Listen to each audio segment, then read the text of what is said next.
Ontem também foi feita uma pesquisa assim, durante o debate, né, Yuri? Foi feita uma pesquisa com as buscas feitas pelos telespectadores em cima de temas que iam surgindo no debate. E aí a gente consegue perceber o que tem de interesse ou menos interesse no que está sendo falado ali nos candidatos. Exatamente, Márcio. A gente mencionou essa questão do orçamento secreto, mas na verdade o que a gente vai mostrar também é como as pessoas procuraram esses 4 grandes protagonistas, ou 2 protagonistas e 2 coadjuvantes da eleição, que são os 4 principais candidatos. Deixa eu passar para cá para a gente ver tudo direitinho. E aí a gente faz uma comparação, Márcio, que a gente começa há uma semana, na verdade. Por quê? Segunda-feira passada, entrevista do presidente Jair Bolsonaro no Jornal Nacional.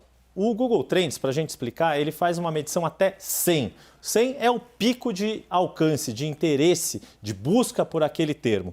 O presidente Jair Bolsonaro conseguiu nessa semana 88. Ali está ali o nosso ponto azul. Ou seja, foi o máximo que ele conseguiu de interesse pela sabatina do Jornal Nacional, a audiência que ela consegue atrair. Tanto que a gente vê depois qual é o pico de Lula, e Lula sim conseguiu o ápice de interação desses 4, de interesse por esses 4 temas, justamente na entrevista para o Jornal Nacional, na qual o PT comemorou tanto o desempenho do ex-presidente quando ele teve aquela performance. E aí a gente percebe aqui o debate presidencial, no debate em si, tem um maior alcance de Bolsonaro, depois Lula, Ciro e Simone Tebet, mas para Ciro e Simone é interessante que eles conseguem ter um desempenho melhor do que eles costumam ter. Se a gente voltar aqui na nossa linha do tempo, o Ciro Gomes está aqui, 20 e poucos ali de alcance, quando ele estava no Jornal Nacional. A senadora Simone Tebet, candidata do MDB, também consegue 20 e pouquinho, ficou um pouquinho atrás de Ciro Gomes. Para esses 2 canhões de interesse que são Lula e Bolsonaro, a performance de Ciro e Simone fica abaixo. Mas para o interesse das campanhas deles, das estratégias deles, de buscarem interesse dos eleitores, porque aqui a gente está falando de busca de interesse geral. A gente não está falando só de quem já está na política, de quem é como a gente aqui, crazy por política, fica buscando informação, notícia. A gente está falando de pessoas que normalmente não se interessam por política, mas que passaram a olhar para a corrida eleitoral. E aí a gente mostra o quanto o debate gera interesse para todos, e aqui é importante a gente lembrar, se diluem entre todos. Aqui, nas sabatinas, o interesse acaba ficando concentrado naquele próprio candidato. E aqui a gente está mostrando os candidatos, as menções aos candidatos nas buscas das pessoas em casa. Mas, ao mesmo tempo, podíamos pegar os temas, pontos de interesse, pontos de fala. E aí a gente percebe o poder que as pessoas em casa têm para fazer as suas próprias checagens. O presidente Bolsonaro dizer 900 bilhões de dólares, 900 bilhões de reais, foi isso mesmo que a Petrobras desviou, e outros pontos também. Exatamente. Acho que isso é um poder enorme para quem está em casa. E é um poder enorme exatamente para quem ainda não escolheu o seu candidato. Quando você vê alguém que já tem o voto consolidado, o voto no Lula, o voto no Bolsonaro, eles buscam menos essas candidaturas no Google, que é um mecanismo de informação. O que nós estamos vendo é que tem candidatos desconhecidos, candidatos que tiveram, como o Yuri falou muito bem, o dobro aí quase de intenção comparado às sabatinas, mas com detalhes interessantes, com uma audiência que foi metade da audiência do Jornal Nacional. Então nós tivemos mais procura numa audiência maior, mas o mais importante, isso é em geral concentrado, Márcio, entre eleitores que ainda não escolheram os candidatos. Isso é muito interessante e é até bom, talvez, se a gente pudesse jogar para a Renata Agostini, que está ali ligada no nosso telão. E eu não sei se eu vou até lá ou se a gente divide tela aqui. Acho que vamos mandar até lá, então. Renata, a gente está falando tanto de orçamento secreto, de 900 bilhões da Petrobras, mas a grande questão é, as pessoas em casa conseguem entender bem isso, se elas não tiverem nem sequer o alcance de fazer essa busca? Como isso se reflete nelas, esses pontos tão específicos e tão densos, muitas vezes?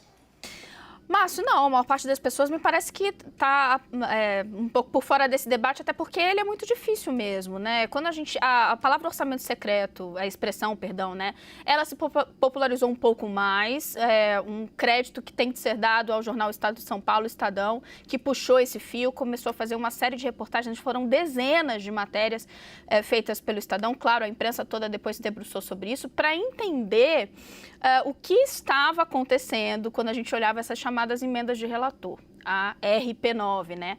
Foi um dispositivo criado, é interessante essa ironia, né? Com o Rodrigo Maia ainda como presidente da Câmara e que o Congresso gostou, uma vez que viu que tinha ali achado um atalho para se adonar de um naco ainda maior do orçamento, mais do que ele tinha, usando as emendas. Teve a anuência do Palácio do Planalto, ainda que o presidente Jair Bolsonaro goste de falar, porque eu fui, vetei o movimento que ele de fato fez, mas houve uma negociação grande com participação de integrantes do Palácio do Planalto para que esse monstrengo que acabou surgindo, as emendas de relator ou orçamento secreto, ela se tornasse, ela tomasse a forma como conhecemos agora. E por que virou um tema importante na eleição? Virou um tema importante na eleição não só para confrontar o presidente Jair Bolsonaro pela eventual inação do governo nesse sentido, mas porque vai virar um problema para qualquer presidente. É um pouco do que vocês falavam. Quem quer que seja que assuma o Palácio do Planalto do ano que vem vai ter que olhar para isso. Virou um instrumento que dificulta ainda mais a gestão orçamentária do país como um todo. E aí eu estou fazendo essa introdução para dizer o seguinte: as pessoas estão por dentro desse debate? Não. As pessoas deveriam, com certeza, porque isso tem um impacto na vida de todo mundo. Quando eu falo da questão da gestão orçamentária, eu vou dar um exemplo muito simples. Quando você coloca para as dezenas de parlamentares, aí a gente está falando, né, dos mais de 500 deputados, dos mais de 80 senadores, destinarem os recursos. Aí eu não vou nem entrar no fato de como a forma como isso foi colocado facilita desvio de recursos. Vamos supor que todo mundo estivesse só apontando o uso desse dinheiro de forma absolutamente republicana, o que não é, mas vamos supor que de fato fosse assim. Você tem um problema que você não tem uma cabeça pensante, tentando priorizar e fazer o melhor uso desse dinheiro. Todo mundo está olhando como colocar esse naco surpreendente do orçamento, olhando tão somente o seu interesse no seu reduto eleitoral ou demandas muito específicas. Então, daqui a pouco você vê um monte de ponte sendo erguida ou trator sendo comprado, vai fazendo referência a uma das primeiras matérias do Estadão, sendo que o Ministério da Educação em determinado momento vai olhar lá e vai falar, poxa, mas tal programa aqui eu estou sem recursos.